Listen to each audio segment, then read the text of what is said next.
When my father decided to return home, I was really excited. I thought he was taking me to the most amazing place in the world. We were heading to Palestine, to a little town called Bethlehem. Good evening. Thank you very much. Very warm welcome to GFT tonight. Thank you so much for coming out for this special screening of Open Bethlehem. It's great to see so many people here. My name's Simon Bateson. I'm director of Take One Action Film Festival. So I'm really delighted that we've got director Leila Sansour with us for this Q&A. It's going to be chaired by Irvine Welsh, who I think a few of you will have heard of, and Galloway, who's the director of Christian Aid in Scotland, and has a wealth of experience leading visits to the West Bank and campaigning on the issue of settlements and things like that here in Scotland. Between making the film and editing it, we've got to this point.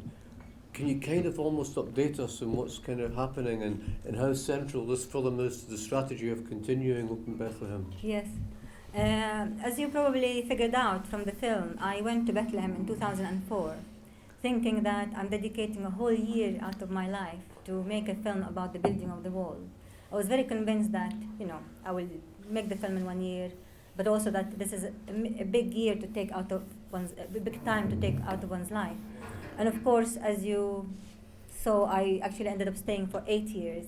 In fact, I've relocated my center of, gravity and emotion to Bethlehem.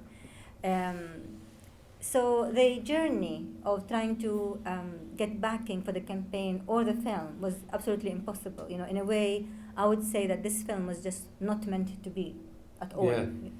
So I'm very, very, of course, pleased that I managed to get it finished.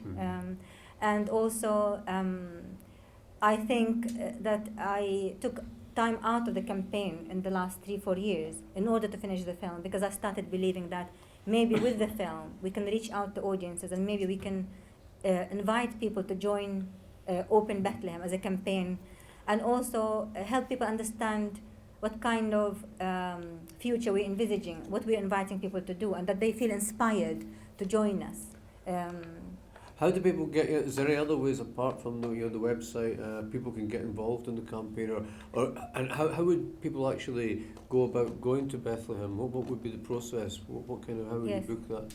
Yeah, I mean, going to Bethlehem is very, very easy, and I know that some people often ask questions about safety, and in a way, I mean, I always fail to talk about safety in Bethlehem because I just can't believe that people think it's not safe there. It's a city that lived off tourism for its whole life. It cannot not be safe. But recently, because all my team keep telling me you should talk about safety, I went to the Ministry of Tourism and seriously asked them to provide me with all the incidents of accidents that happened to tourists, like whether people were mugged or killed or whatever that happened to them. So I sat for a very long time in the ministry, and they could not give me any incidents. And I said, this is no good, because that's not real, and I really need an incident, because otherwise I cannot speak to audiences, Yeah. So after about 3 days of searching, this guy, very happily calls me to say, I found an incident for you. There's this old bloke who died having a shower in the Jasser Palace Hotel from a heart attack. Yeah. Did you always intend it to be such a personal film? Did you intend it to be about the family and about your journey there, or did you? No, that's the thing. That kind of evolved. It evolved. I mean, in a way, I thought I will have a slight personal touch, because I didn't want to make a completely impersonal film. I mean, previous to that film, I made Jeremy Hardy versus the Israeli army. Yes. And that film did very well in cinemas here in the UK, and it had a story. And I knew that if I wanted to put it out in cinemas and reach out audiences, it needs to be more than just a list of facts. So I just wanted to slightly talk about my father's journey and my kind of relationship to the town while building the portrait of a town. But when I stayed the 2nd year, 3rd year, 4th year, now I had to start thinking about what is my story really, and to review what is the story I'm telling.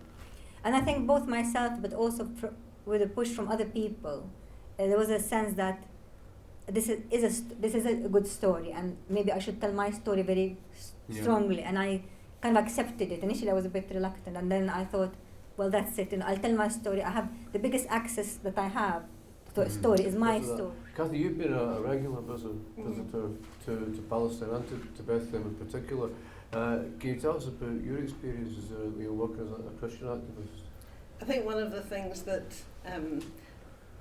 many of us, particularly in the West, we have a kind of a Bethlehem in our heads, a Bethlehem of the imagination that has been shaped by, a lifetime of Christmases and a whole kind of, well, apart from anything else, a kind of advertising industry, but just a whole, generations, centuries of thinking we know what Bethlehem is, and what we don't know very often is what Bethlehem really is, and what Bethlehem is really like.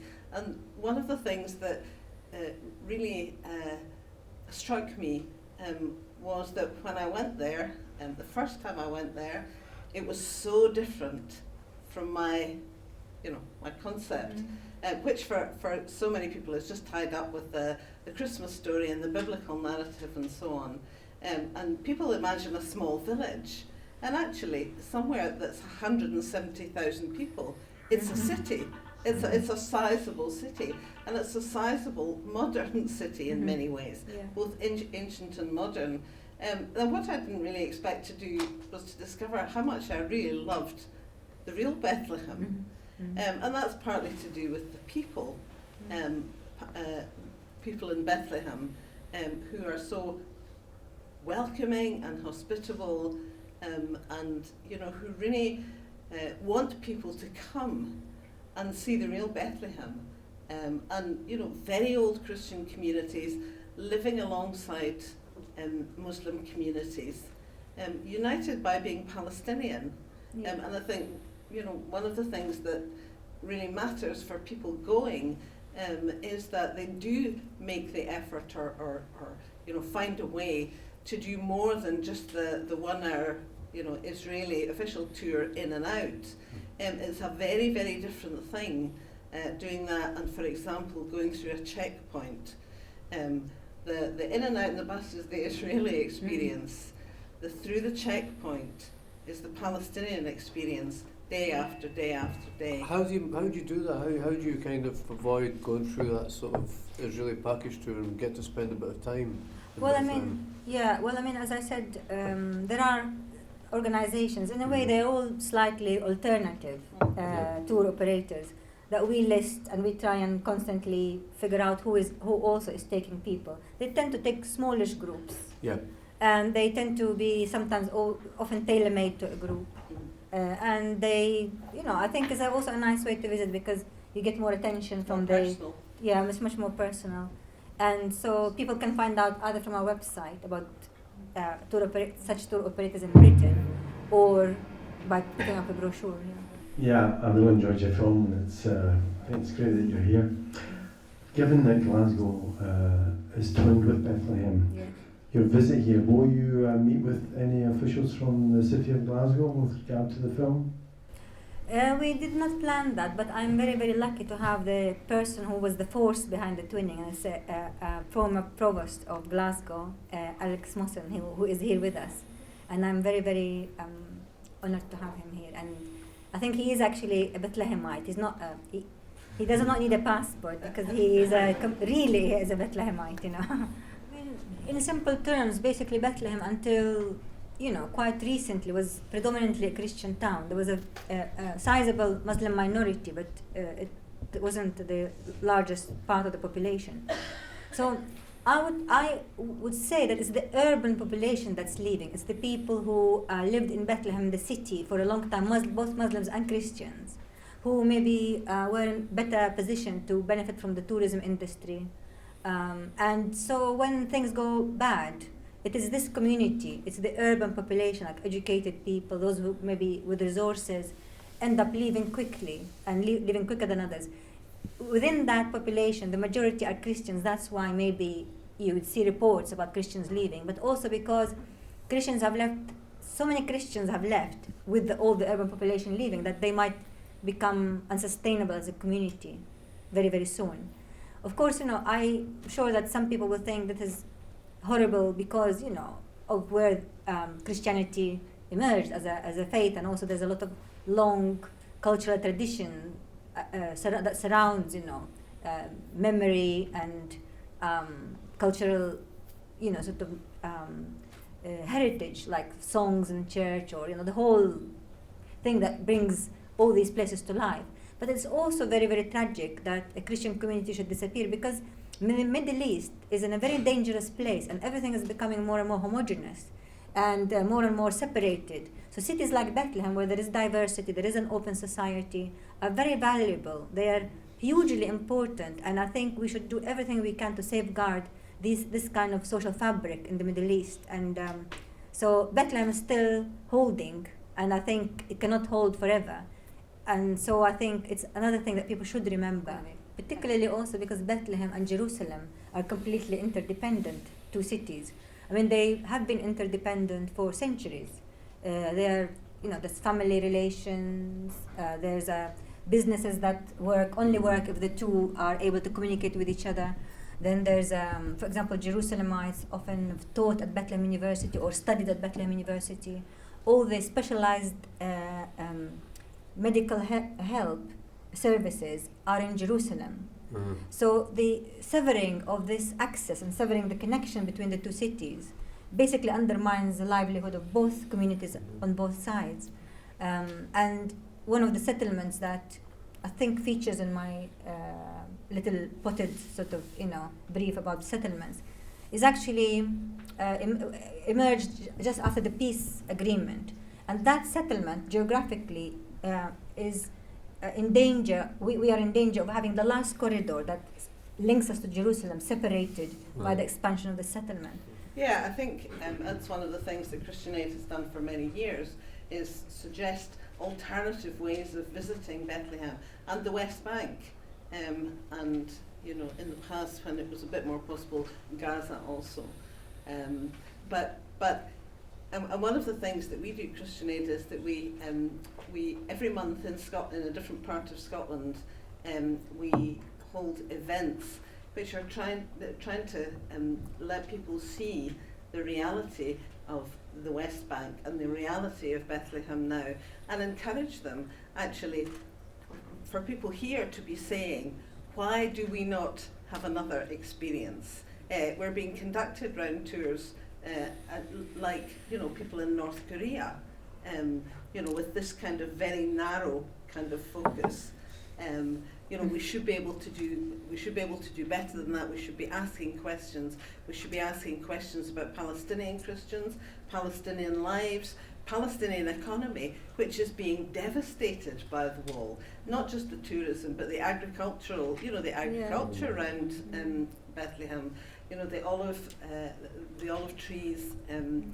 It's desperate to see the situation that many farmers and people that have olive groves find themselves in, because Israel controls the access, it controls the land, it controls the export. People are unable to export their produce without having to go through Israeli export processes and tariffs and so on. It's a real stranglehold. And so, we should be in churches or in schools or anywhere, we should be really encouraging people to ask questions about this. It's also, I think, very important to point out that this wall is not only very high, it's also very, very, very long. I mean, it is twice the size of the borders between Israel and Palestine. Twice the size, meaning, well, how could this wall provide security when it meanders inside Palestinian city rather than being a straight line?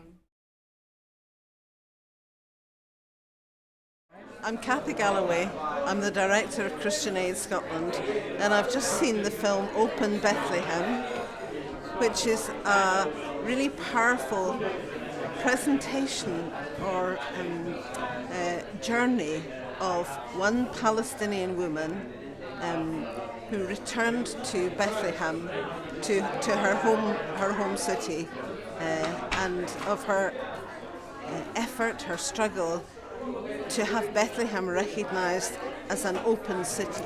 Hi, I'm Irvine Welsh. I just watched Open Bethlehem, a very wonderful, magical, emotional film, very sad film, and a film that generates a lot of emotions, makes you feel very angry too, but also very hopeful. And I would urge you to watch this magnificent documentary. Hi, I'm Alexander Mawson, former Lord Provost of the City of Glasgow. Been involved with the City of Bethlehem for a long number of years. Went there on the first occasion in 1987 and been going there ever since. I've been made a freeman of the City of Bethlehem. Now I'm the proud passport holder of the City of Bethlehem.